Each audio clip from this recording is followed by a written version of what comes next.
Hola, el día de hoy vamos a continuar con los temas de nuestro programa de redes de computadoras y desarrollaremos el tema de conmutación.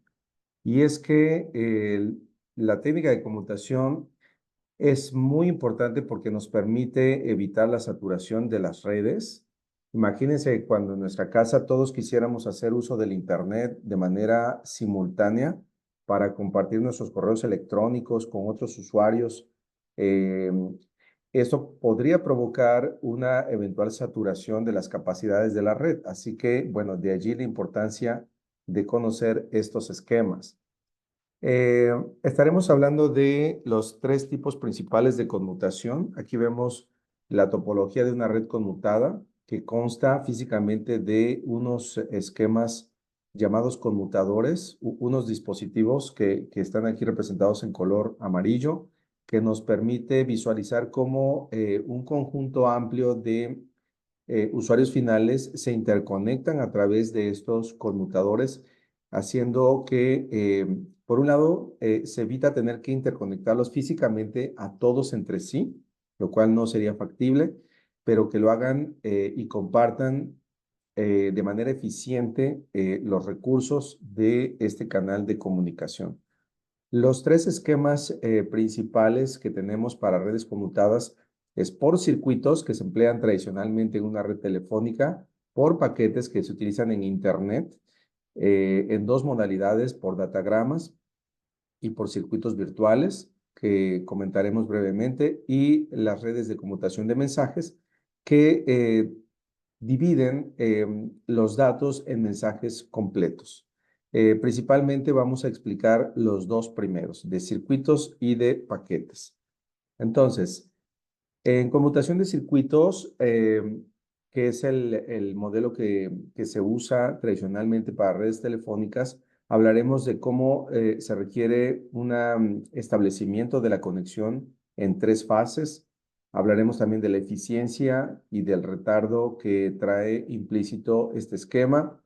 Y como ya dijimos, en dónde se utiliza más este modelo.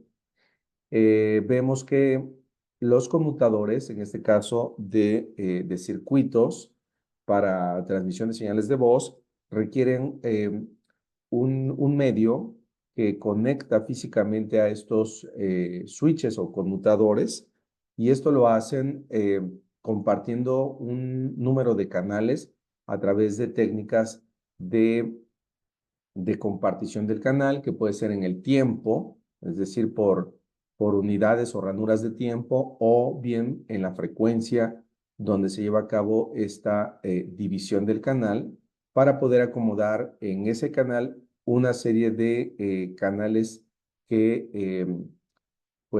que corresponden a las diferentes conexiones entre los usuarios finales. En este ejemplo que vemos aquí, el usuario final A se comunica con el usuario M a través de un camino que para este modelo está predefinido de tal manera que los recursos, es decir, la ruta específica que usan, queda completamente reservada durante todo el tiempo que dura la comunicación entre estos usuarios. Así que hay que gestionar de antemano cuál va a ser esa ruta, que es lo que tradicionalmente hacemos cuando al hacer una llamada, marcamos el número, se da un proceso de gestión de estos dispositivos, pero el circuito, que es este camino, permanece fijo e invariante durante todo el tiempo de la conversación. Es muy eficiente porque vemos que no genera retardos entre los dispositivos intermedios, que en realidad no presentan retardos adicionales, pero desde luego va a requerir una fase de inicio de la conexión y de término de la misma, que es estas líneas que aparecen en color verde al inicio y al final de este ejemplo que estamos viendo en pantalla. El segundo modelo es por datagramas, que es uno de los dos esquemas de paquetes. Este es pues el que predomina en el ámbito de Internet, aunque también el de circuitos virtuales también es muy usado para Internet. Trataremos de comparar este modelo con el anterior. Vemos que aquí se utiliza una tabla de reenvío o de encaminamiento porque, como vamos a ver en la siguiente figura, no existen recursos reservados, sino que estos datagramas arriban a estas unidades o conmutadores, que también se les denomina enrutadores, de tal manera que arriban en forma totalmente arbitraria y son destinados de acuerdo a las condiciones específicas de la red hacia un camino específicamente. Pero los datagramas pueden tomar diferentes rutas, ¿no? Es decir, no están predefinidas por dónde tienen que viajar. Entonces, lo que va a suceder es que se van a desordenar, van a llegar a destiempo los datagramas, pero eso también da pues la ventaja de que es mucho más sencillo, no requiere esa gestión inicial de los recursos, como sucedía en el caso anterior. Desde luego que al final tendrá que existir un servicio para reacomodar esos datagramas en el orden en el que fueron enviados. Y vemos que la tabla de rutas debe de residir en cada uno de estos switches o conmutadores, de tal manera que puedan ellos determinar cuál es el camino entre todas las múltiples opciones, cuál es el camino que tienen que tomar un datagrama específico cuando llega a este dispositivo, por dónde deberá ser reenviado. La dirección de destino es la que va guiando al datagrama hacia durante todo el trayecto de esta comunicación. Y aquí vemos que estos dispositivos intermedios sí generan un tiempo de espera porque hay que formarlos, hay que almacenarlos y después irlos canalizando a cada uno de manera pues separada o independiente por el destino o hacia la interfaz para que puedan alcanzar el destino que está establecido en su dirección destino. Entonces vemos que hay un tiempo de espera, lo cual no sucedía para el caso de los circuitos que veíamos antes. Pero bueno, aquí no se requiere, como decíamos, un inicio y término de conexión. Bien, algo que podría ser preocupante es si no existe una gestión de las rutas previamente y no están definidas, eso no podría degradar el desempeño de la red.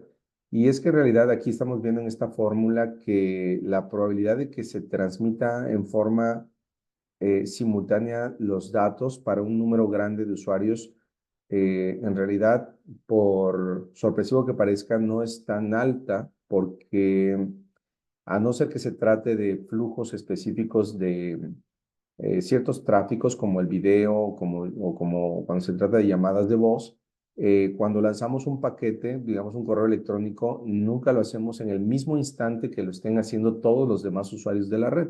Entonces, algo que resulta interesante es casos específicos en los que se calculan cuál es, digamos, la probabilidad de que múltiples usuarios puedan estar usando la red eh, eh, simultáneamente. El tercer esquema de los circuitos virtuales, pues igualmente nos interesa ver cómo se lleva a cabo el enrutamiento y su eficiencia y poderlo comparar con los esquemas anteriores. Los circuitos virtuales vienen a ser una combinación de los circuitos tradicionales que se utilizan en las redes telefónicas y de los datagramas que se utilizan en Internet. Aquí vemos una topología de una red de circuitos virtuales que es muy parecida a la de los circuitos de los conmutadores telefónicos, pero en este caso llevan estos paquetes, llevan un identificador de circuito virtual a la entrada y otro a la salida. Entonces, de esta manera, como podemos ver, dependiendo de por dónde llegan, se les dirige hacia un puerto específico a la salida. Si quisiéramos hacer una breve comparación entre los datagramas y los circuitos virtuales, podríamos decir que viajar en datagrama es como salir de nuestra casa hacia el trabajo, en nuestro automóvil, de tal manera que no tenemos una ruta, sabemos por dónde normalmente viajar, pero podríamos ir cambiando, dependiendo de las condiciones del tráfico, podríamos dirigirnos de una avenida hacia otra intersección. Lo único que nos interesa es llegar a nuestro destino. El caso de los circuitos virtuales sería viajar pensemos que en los buses o en el metro, en el que existen ciertas rutas o ciertas líneas que están definidas y a las que yo me voy a sumar y que tengo que irme bajando y subiendo de una a la otra hasta llegar a mi destino.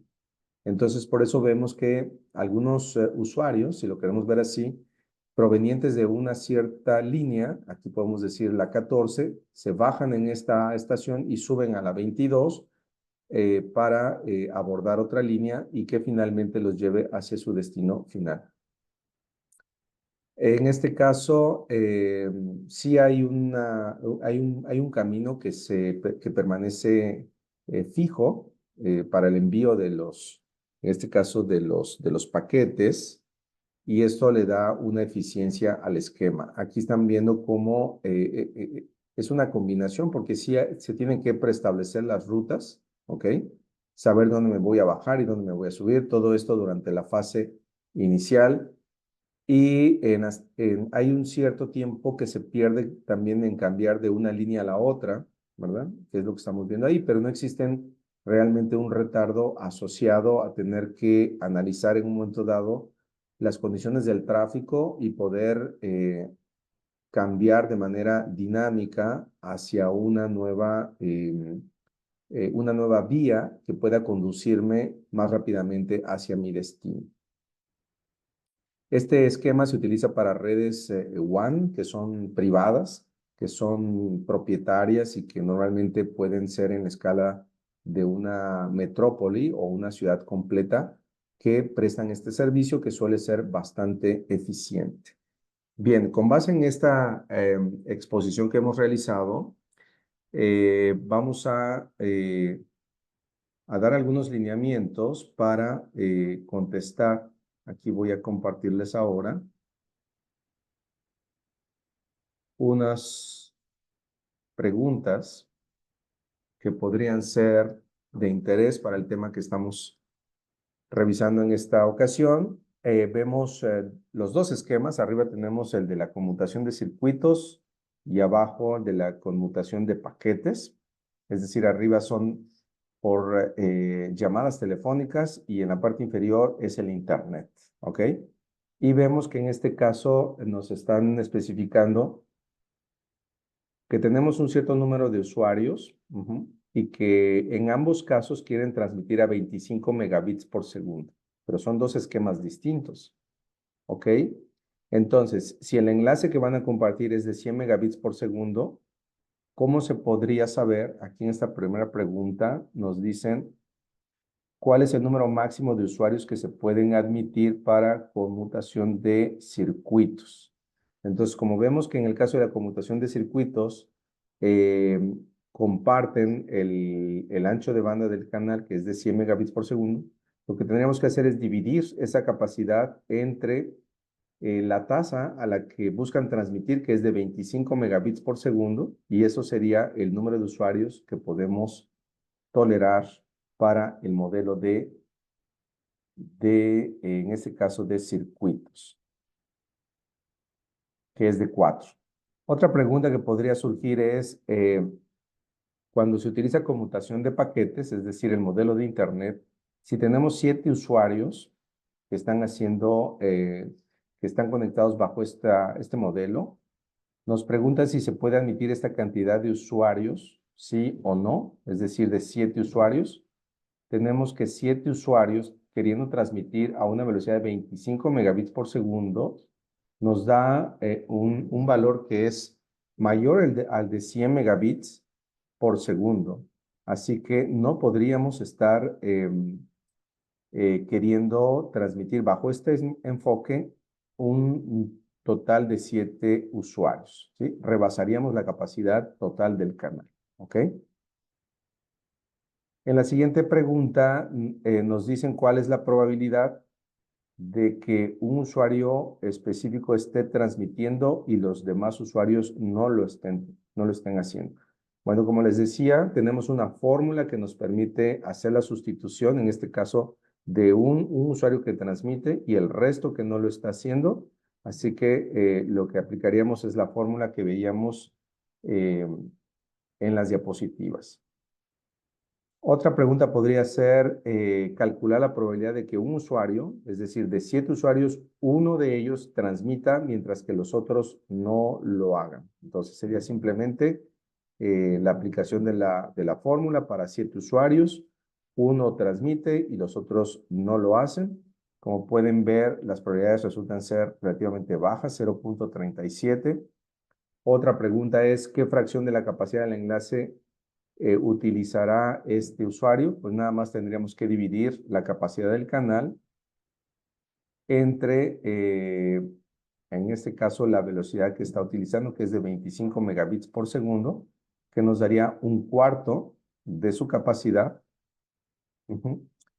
Otra pregunta, ¿cuál es la probabilidad de que 3 usuarios de 7 estén transmitiendo y los restantes no lo estén? Pues aplicaríamos una sustitución directa sobre la fórmula que veíamos anteriormente. La probabilidad es relativamente baja, de 0.11. O bien otra pregunta que nos podrían hacer es cuál es la probabilidad de que más de 4 usuarios estén transmitiendo. Entonces tendremos que calcular la probabilidad de 4, de 5. Para 7 sería de más de 4 sería la probabilidad de 5, de 6 y de 7. Entonces tendríamos que sumar las probabilidades de 5, 6 y 7 para obtener el resultado final. Bien, espero que con estos ejemplos haya sido de su interés este esquema muy interesante de la conmutación en redes de datos. Muchas gracias. Nos vemos la siguiente.